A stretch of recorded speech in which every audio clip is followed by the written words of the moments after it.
did you end up specializing in dermatology? What was that sort of first catalyst? Was there an event or something? Yeah, so my way of becoming a doctor was not linear. So everything in my life has really been about gut feeling and passion and like a moment when I heard somebody say something and it was like, whew, I totally changed directions.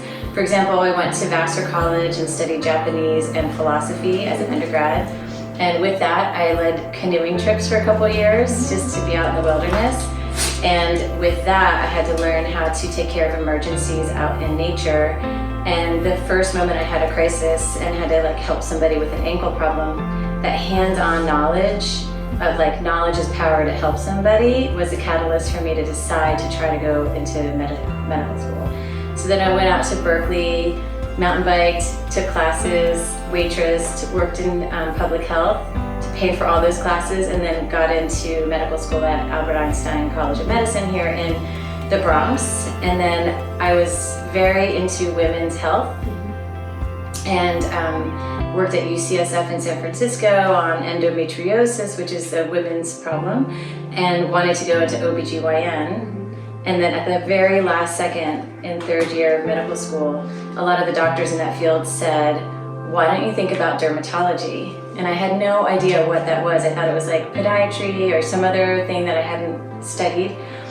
So I was able to take an elective for 4 weeks in dermatology. And the first day, the chairman, said, come with us. And he took us all out onto the beautiful grass up in the Bronx and started asking us questions like, if somebody comes to your office and they have dandruff on their scalp and they have dandruff on their eyebrows and like on the sides of their nose, flaky skin, what does that tell you about them?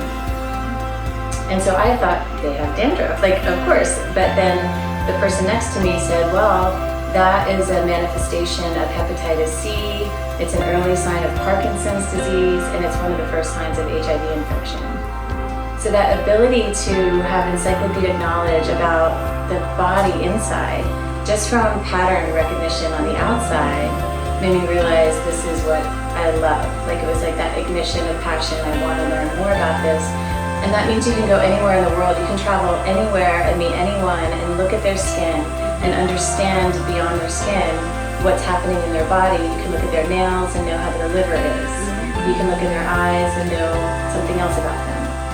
So I love that about dermatology. Later I became the first woman vice chair of the department in the division of dermatologic and cosmetic surgery. So I felt like I really forged a way.